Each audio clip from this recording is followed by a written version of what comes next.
Hi, I'm Mike Bjork, and I want to share with you a story that I wrote.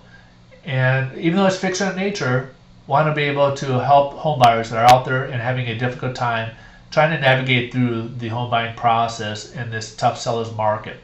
Now, this is just an idea that I threw out there that I put together, and maybe it might be applicable to you or maybe not, but uh, please enjoy.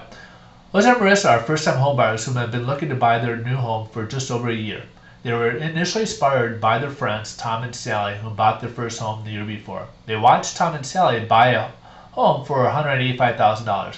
They were amazed that their friends were able to buy their home with an FHA for less than $10,000 and save on their monthly housing payment by approximately $200 per month versus their rent. As a result, they were introduced to their real estate agent Alice, not that Alice, here we go, and lender Mike to begin their journey. They went through the pre-approval process with Mike, whom explained the do's and don'ts during the process. Meanwhile, Alice took them around looking at homes that meet their needs and budget. During the process, they began to realize that there really wasn't much to view, as well as new listings were selling very quickly. They talked to Alice about this phenomenon, which Alice explained the market is going through a major shift. The shift quickly became a seller's market, and plenty of buyers with cash were making offers on homes in their price range, thus dramatically increasing the home prices. Over the next few months, Jose and Marissa were becoming increasingly frustrated with the market, as they made about a dozen offers on properties with no luck. They were finding that there were a lot of buyers with plenty of cash whom were making offers on the same properties at much higher prices. They started to become a bit disenfranchised with the entire home buying process because they were seeing home prices dramatically rising and they couldn't compete. Unfortunately for them, they didn't have the large down payments to entice a seller to accept any of their offers. So they decided to sit out a while and watch the market from the sidelines. A few months went by and they received a phone call from their real estate agent, which Alice requested a meeting with them. Alice assured them that she had a good idea to help them find a home and get a better response on a future offer without having to have large sums of money for a large down payment. They met with her later that week. During their meeting, Alice shared with them that she was explaining to Mike, the lender, how it's been extremely difficult to service first-time homebuyers during this seller's market. Mike suggested to her that she start looking at HUD-owned homes and Fannie Mae-owned homes. Alice was initially reluctant because she thought that she couldn't be able to find a home that was either move-in ready or in the neighborhoods that her clients were willing to buy. Mike provided her the websites for HUD and Fannie Mae. Mike reiterated that these two entities are more than willing to work with first-time homebuyers. They have regulations that provide homebuyers whom are looking to buy a primary residence first priority. This way, they won't be competing with investors whom have the cash. He had mentioned that they will sometimes create special offers like HUD's $100 down program. This allowed a home buyer to put down just $100 to buy one of its foreclosed homes. He did caution that these programs do change, so to check the site regularly. Another benefit that Mike brought up with Fannie Mae on home properties is there are no appraisal requirements, a low down payment without any mortgage insurance with Fannie Mae's program called HomePath. He further explained that a lot of the appraisals in the current market weren't arriving to the sales price, so the buyers need to bring in more money. This wouldn't be the case with Fannie Mae-owned homes because of the special terms that Fannie provided home buyers with their HomePath loan program, used solely on Fannie Mae-owned homes. And buyers like Jose and Marissa could put down as little as 3% and not pay any mortgage insurance. This caught Alice's attention because she was feeling a bit down and not being able to find them their first home. Jose and Marissa were feeling a bit more enthusiastic about becoming homeowners again. They asked Alice if there were any properties that fit their profile.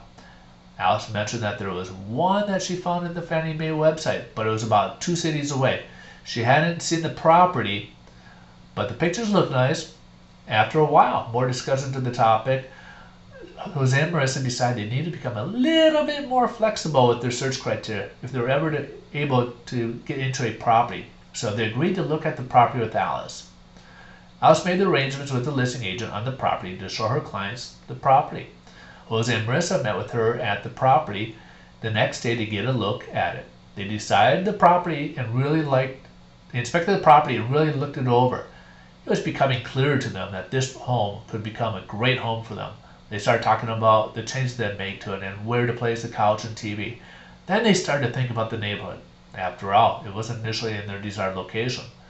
So they decided to drive around the neighborhood. They found the neighborhood to be not as bad as they initially thought. They discussed it further and came to the conclusion that this home could be a great first home for them.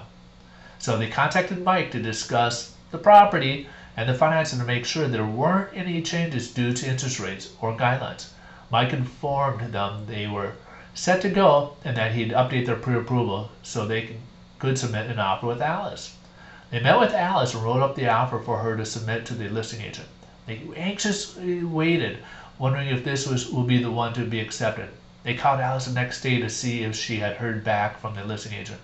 Alice informed them that the listing agent was sending the offer to the asset manager at Fannie Mae to review.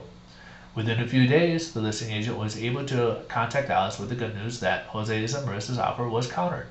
So, Alice, Jose, and Marissa met to go over the counter, which Fannie Mae required the buyers to use home path financing, which they initially planned, and shortened their contingency period to 10 days and closing to 21 days.